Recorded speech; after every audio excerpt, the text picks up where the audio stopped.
Hello friends, तो आज आपके सामने क्वेश्चंस आने वाले हैं आपके ग्रेड, कर्ल, डाइवर्जेंस, इनसे रिलेटेड आपके वेक्टर के क्वेश्चंस रहने वाले हैं जो कि आपके ग्रेजुएशन के क्वेश्चंस हैं। और प्रीवियस ईयर काफी सारे क्वेश्चंस ऐसे पूछे गए हैं और जो ग्रेजुएशन में क्वेश्चंस होते हैं वो हमेशा रिपीट होते हैं, वहां पर कुछ भी चेंजिंग आपको देखने के लिए नहीं मिलती है।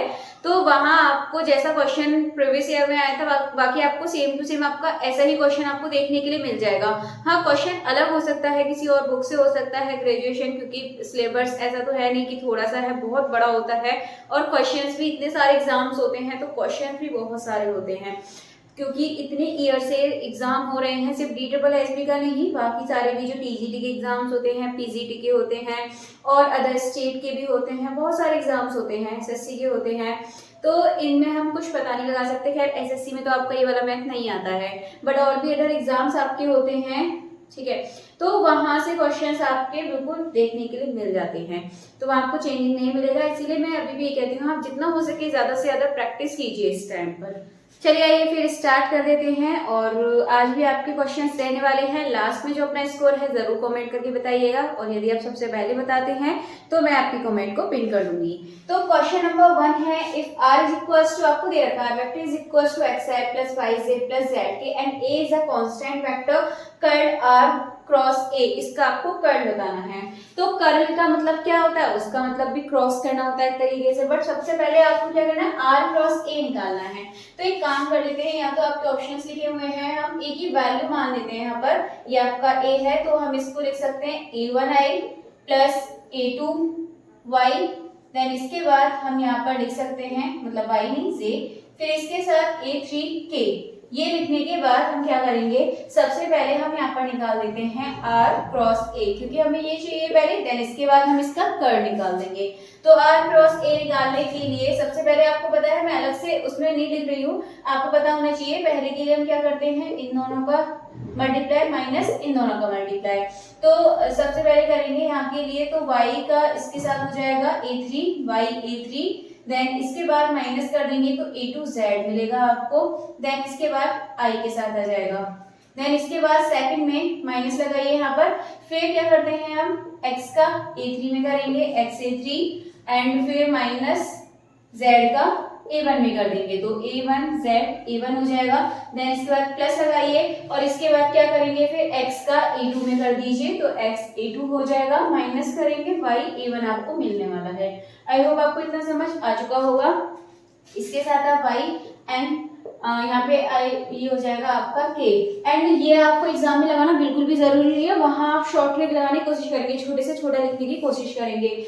उम्मीद मतलब कि वहां पे इतनी भी कोशिश करेंगे, जो आंसर है आप डायरेक्टली वहां पे लिखने की कोशिश करें। तो i y k इनके चक्कर में वहां पे मत पड़ना।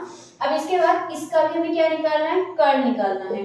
तो कर्ल निकालने के लिए सबसे पहले क्या होगा, i j k मैं यहाँ पे लिख देती हूँ, डेल डेल अपॉन x, और ये हो जाएगा करली अपॉन y, मैं इसको डेल बोल दिया, करली आपका, और ये हो जाएगा आपका z।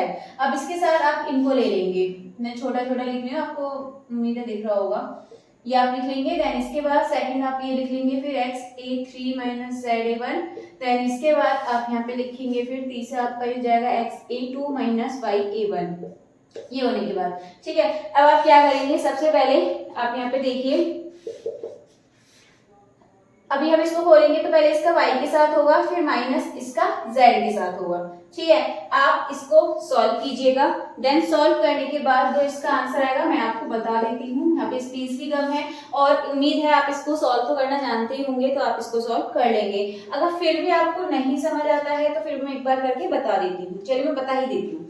सबसे पहले हम इसके साथ करेंगे यहाँ पर, तो लिखिए जरा, y के साथ इसका करेंगे तो देखेंगे y के साथ y इसमें हो जाएगा, माइनस a1 बचेगा, देन इसके बाद इसका करेंगे सेकंड वाले का z के लिए करेंगे, तो आपका क्या बचेगा, माइनस का a1 बचने वाला है। देन इसके बाद सेकंड वाला हम y के लिए करते हैं, यहाँ पर सेकंड वाले के लिए करेंगे तो क्या हो जाएगा, x के साथ इसका करेंगे सबसे पहले तो a2 बचेगा, देन इसके बाद z के लिए इस वाले में करेंगे तो क्या बचेगा आपके पास, ये माइनस का a2, देन इसके बाद फिर नेक्स्ट कीजिए, नेक्स्ट आप करेंगे तो x के लिए करेंगे तो a3 बचेगा, देन इसके बाद इसमें y के लिए करेंगे तो a3 बचेगा, प्लस का a3 आपका इसमें माइनस का आएगा, यहाँ पे ये माइनस का A3 आ रहा है, तो अब आप यहाँ पर देखेंगे तो -2A1 हो जाएगा, बाकी आप देखेंगे कैंसिल आउट हो जाएगा, तो आंसर हो गया आपका माइनस का 2A1 का मतलब 2A इसका सही आंसर हो जाएगा। चलिए फिर नेक्स्ट क्वेश्चन देख लेते हैं, अगला क्वेश्चन करेंगे। यहाँ से मैं इसको रफ कर देती हूँ, मैंने करके ही बता दिया, फिर आप कहेंगे कि ये बीच में ही छोड़ दिया। क्वेश्चन नंबर 2 है, grade 5 at a point two the surface 5xyz constant is a vector. Constant है यानी कि हम इसको इस तरीके से भी लिख सकते हैं, और आपको ये याद रखना पड़ेगा, सी मान सकते हैं, आपको याद रखना पड़ेगा ये नॉर्मल टू द सरफेस होता है, ठीक है। ऑप्शन नंबर ए इसका आपका बिल्कुल सही आंसर हो जाएगा। चलिए फिर अब आगे के क्वेश्चंस को देख लेते हैं। क्वेश्चन नंबर 3 है, if f vector is equals to x square yi plus y square zj minus z square k x k, then value of curl f। आपको कर्ल f बताना है, ये तो आपका आसान सा क्वेश्चन है। कर्ल f निकालने के लिए आप क्या करेंगे, यहाँ पर ये आप लिखिए यहाँ पर i j n k, और इसके बाद आप यहाँ पे लिखेंगे curly upon curly x, curly upon curly y, curly upon curly z। अब इसके लिए आप क्या करेंगे, यहाँ पर इतना लिखने के बाद आप यहाँ पर ये उतारिए साथ में x square y, y square z minus z square x. अब इतना लिखने के बाद आप सिंपली इसको सॉल्व कर दीजिए। तो मैंने बताया था डायरेक्ट कैसे करेंगे। सबसे पहले आप क्या करेंगे, आई के लिए आप क्या करेंगे, यहाँ पर वाई के इसमें रेस्पेक्ट में आप इसका करेंगे 0 मिलेगा आपको यहाँ से, जेड के लिए इसका करेंगे तो सिंपली आपको क्या मिलेगा वाई स्क्वायर, तो माइनस में लिखेंगे क्योंकि माइनस लगता है बीच में। इसके बाद आप सेकंड वाला ले लेते हैं जे। अब जे लेने के बाद इसका एक्स करेंगे तो माइनस जेड स्क्वायर मिलेगा, बिल्कुल।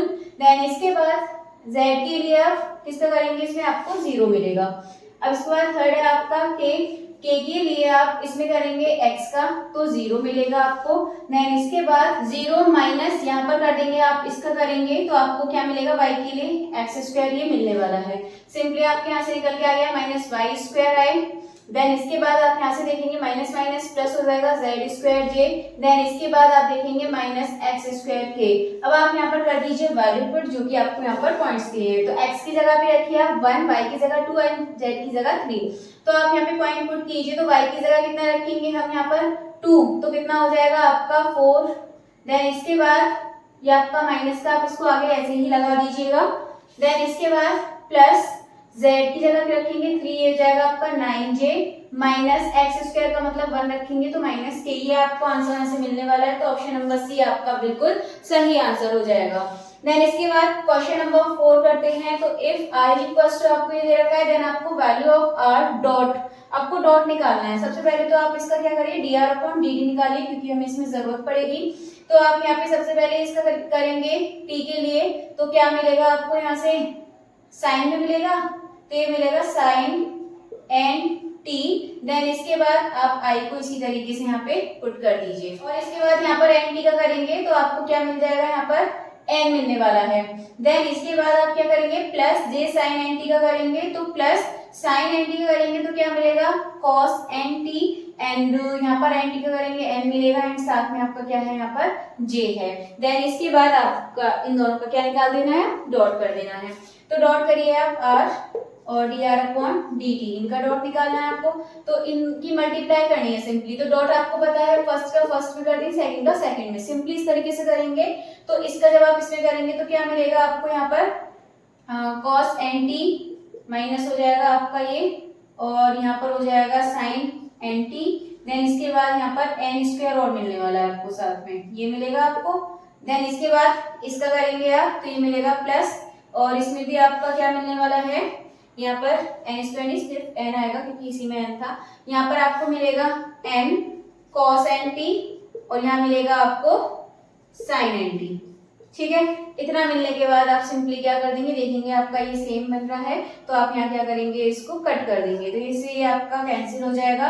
आंसर क्या मिलेगा 0, यानी कि इसका जो ऑप्शन नंबर डी है ये आपका बिल्कुल सही आंसर हो जाएगा। क्वेश्चन नंबर 5 है, a vector which is normal to the surface, ये सरफेस पे क्या है, नॉर्मल है। तो आपको इसमें बताना है कौन सा इसका सही आंसर होगा। तो सिंपली आप इसमें डाइवर्जेंस, यानी कि इसमें आपको बस इसका डॉट करना पड़ेगा, डाइवर्जेंस निकालिए। तो सबसे पहले आप इसका क्या करेंगे, डाइवर्जेंस करेंगे। तो डाइवर्जेंस करने के लिए आपको क्या पड़ेगा, यहाँ पर इस तरीके से आप इसको लिख सकते हैं। आपको ये इसका अलग अलग फाइंड करना पड़ेगा।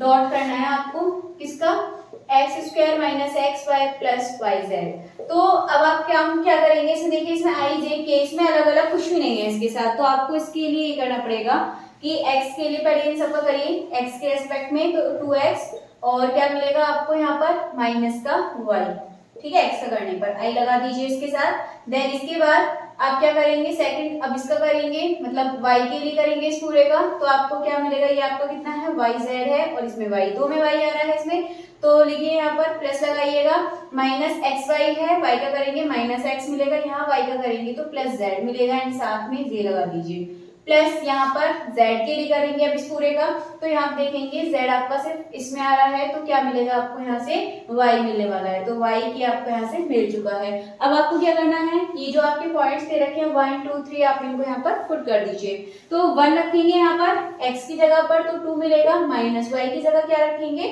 2 रखेंगे, चलिए इतना हो गया आपका, प्लस माइनस एक्स की जगह -1 रखेंगे, z की जगह 3 रखेंगे, j हो गया y k, तो y की जगह आपको 2 रखना है देन k करना है। अब आप देखिए 3 में से बन गया 2j प्लस 2k, ये यहाँ पर आपका आंसर हो चुका है, यानी कि जो ऑप्शन नंबर बी है इसका ये आपका बिल्कुल सही आंसर हो जाएगा। चलिए नेक्स्ट है क्वेश्चन नंबर 6, तो इसमें भी आपको डाइवर्जेंस निकालना है इस वेक्टर का, आसान सा क्वेश्चन है, इसको भी आप इसकी तरह करिए। चलिए इसको लिख लेते हैं यहाँ पर एक बार, और मैं एक बार डिफरेंस यहाँ पर एक चीज का बता देती हूँ। अब देखिए इसमें आपको अलग अलग जैसे आई जे के दे रखा है, तो आपको क्या करना है आई वाले के साथ आई का डॉट करना है और आपको क्या करना है फिर जे वाले के साथ जे का करना है, इस तरीके से आपको यहाँ पर करना पड़ेगा।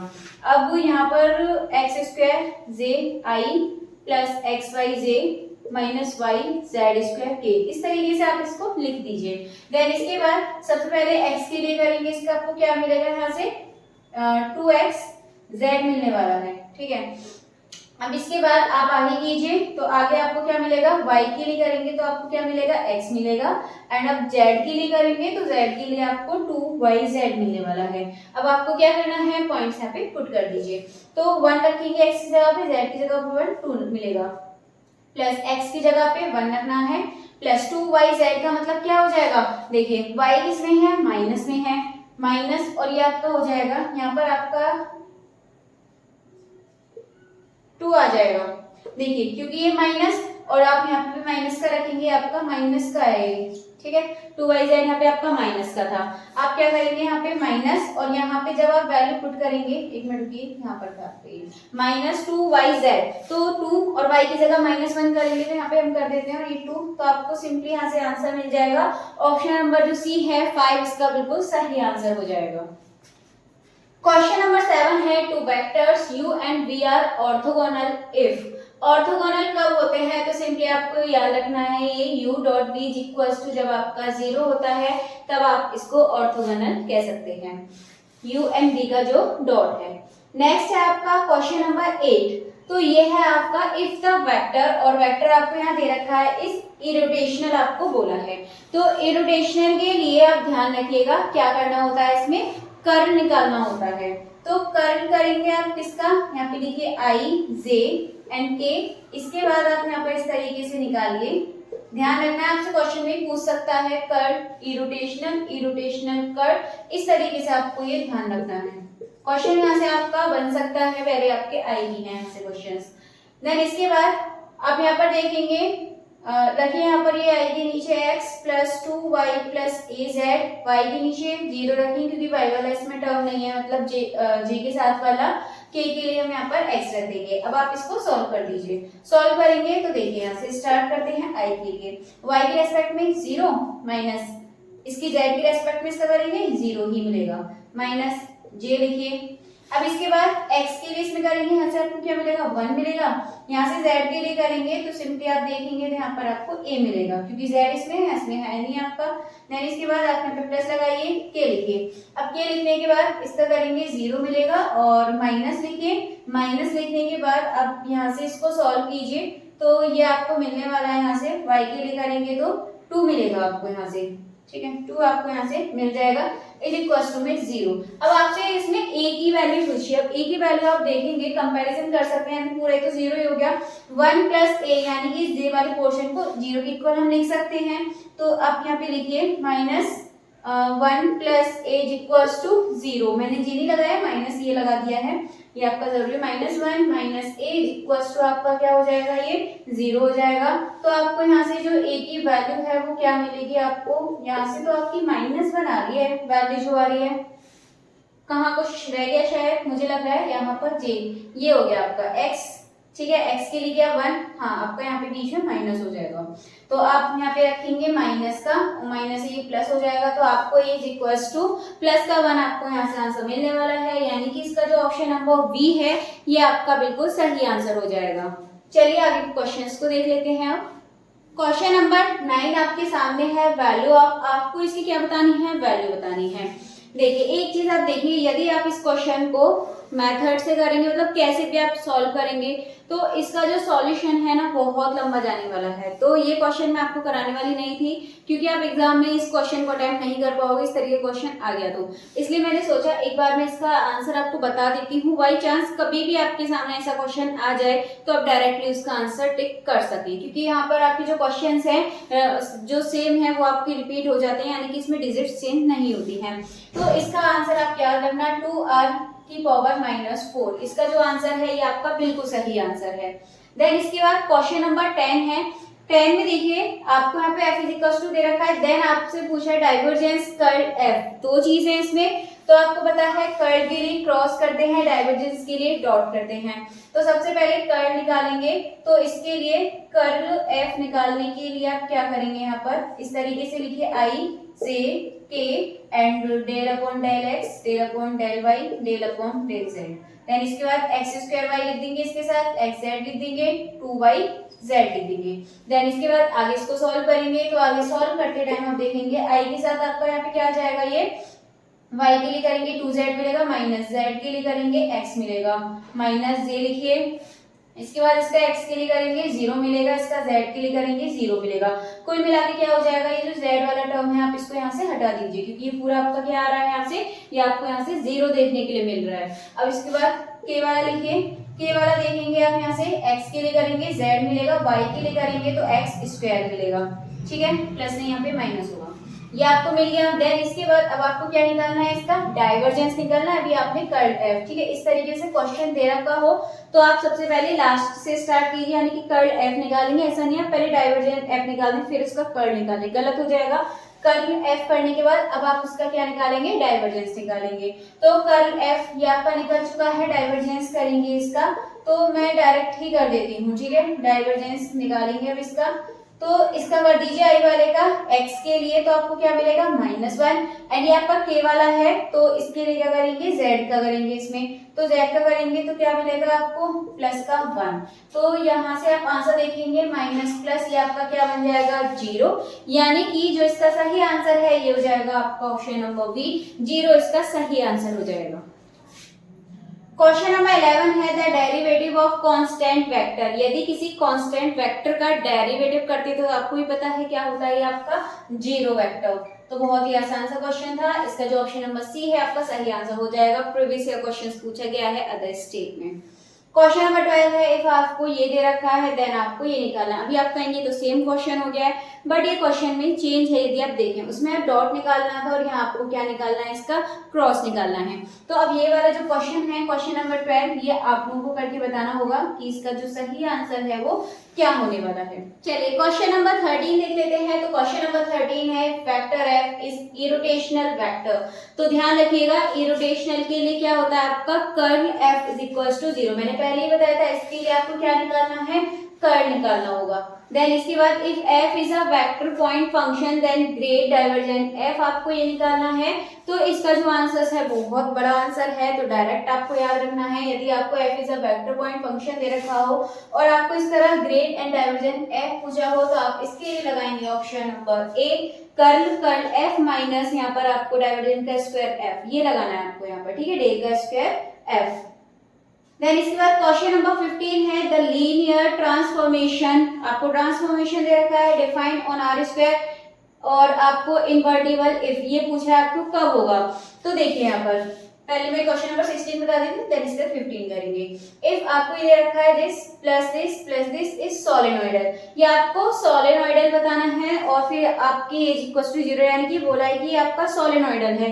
ध्यान रखिएगा इरोटेशनल के लिए कर्ल होता है और सोलेनोइडल के लिए क्या होता है, डाइवर्जेंस होता है। और यहाँ से क्वेश्चंस आपसे लास्ट ईयर DSSB ने पूछे थे। सिंपली आपसे बस इतना पूछ लिया था कि इरोटेशन या फिर curl F is equal to 0 है तो इसका मतलब क्या है, इरोटेशनल। तो यहाँ से एक दो क्वेश्चन आपको देखने के लिए वहां पर मिले थे। चलिए क्वेश्चन नंबर 16 आपका ये है सोलेनोइडल यानी कि डाइवर्जेंस निकालना है, तो इसके लिए डायरेक्ट करेंगे। इसके लिए करेंगे x का तो 1 मिलेगा यहाँ से, इसके लिए करेंगे y का तो 1 मिलेगा, इसमें करेंगे z का तो आपको a मिलेगा। इज इक्वल्स टू में क्या रखना है आपको 0, तो a इज इक्वल्स टू कितना बन जाएगा आपको 1 और 1 2 -2 यानी कि ऑप्शन नंबर बी इसका बिल्कुल सही आंसर हो जाएगा।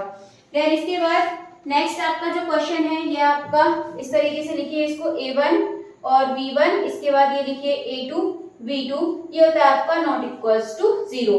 तो a1 क्या मिलेगा, a1 v2 a2 v1, तो देखिए ऑप्शन नंबर सी इसका जो सही आंसर है वो हो जाएगा। चलिए फिर आगे के क्वेश्चंस और देख लेते हैं।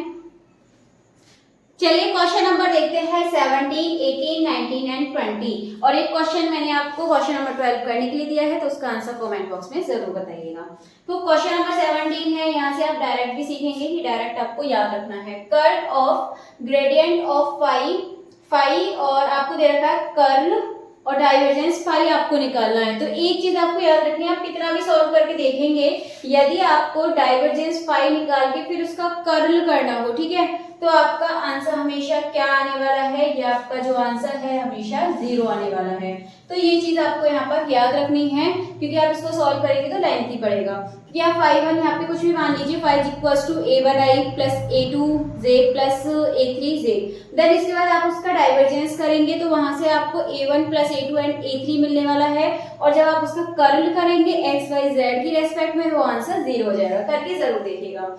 आपके सामने क्वेश्चन इस तरीके से दे रखा है, मैं इसका आंसर बता देती हूँ, इसको भी आपको ही करके देखना है। तो आप यहाँ से ऑप्शन से करेंगे। देखिए ऑप्शन से कैसे करेंगे, सब जगह आपको यहाँ पे क्या निकालना है, कर्ल निकाल के देखना है। तो सबसे पहले आप कर्ल निकाल लेंगे, इसका कर्ल निकाल के यदि आपका 0 आ रहा है तो इसका आंसर ऑप्शन ही हो जाएगा। यदि कर्ल निकालने के बाद फिर उसका डॉट करने के बाद तब 0 आ रहा है, तब आपका ये आंसर हो जाएगा। और यदि आपका सिर्फ और सिर्फ सेम ऑप्शन हो गया, आपके यहाँ पे कुछ इस तरीके का दूसरा ऑप्शन होगा इसमें। वैसे भी इसका सही ऑप्शन बता देती हूँ, ऑप्शन नंबर जो बी है ये आपका बिल्कुल सही आंसर है। क्वेश्चन नंबर 19 है, एक बार आप करके देखिएगा, नहीं आए तो आप कमेंट करके बोल सकते हैं, मैं नेक्स्ट वीडियो में आपको ये सॉल्व करा दूंगी। क्वेश्चन नंबर 19 है, if a is a differential vector point function then divergence curl a, इसका आंसर आपको बताना है। तो if a is a differential vector point function then divergence curl a, तो इसमें भी आपसे क्या बोला है, डाइवर्जेंस कर्ल a बोला है, तो इसका भी जो आपका आंसर क्या होगा वो 0 होने वाला है, क्योंकि यदि आप पहले इसका कर्ल करने के बाद डाइवर्जेंस करेंगे a, ठीक है, आपको दे ही रखा है इसमें, आप खुद से ही इसको मानेंगे क्योंकि आपका कैसा है, डिफरेंशियल वेक्टर है, तब भी आपका जो आंसर आएगा वो यहाँ से आपको 0 मिलने वाला है। क्वेश्चन नंबर जो 20 है, is a differential vector point function in a region being closed by the closed surface S1, then आपको ये दे रखा है और आपको याद रखना पड़ेगा किसके इक्वल होता है आपका ये ऑप्शन नंबर ए, जो आपका बिल्कुल यहाँ पर सही आंसर हो जाएगा। चलिए फिर आज के जो क्वेश्चन है आपके हो चुके हैं, टोटल 20 क्वेश्चन हुए। इससे पहले मैंने आपको 20 क्वेश्चंस कराए थे, तो अपना जो स्कोर है कमेंट बॉक्स में जरूर बताइएगा कि टोटल आपके 20 में से आपको कितने क्वेश्चंस आते थे और कितने क्वेश्चन आपके सही हुए हैं। चलिए तो फिर आज के लिए इतना ही काफी है, मिलते हैं हमारे नेक्स्ट वीडियो में, तब तक के लिए आप जितना हो सके ज्यादा से ज्यादा प्लीज इसको लाइक कमेंट शेयर कर दीजिएगा।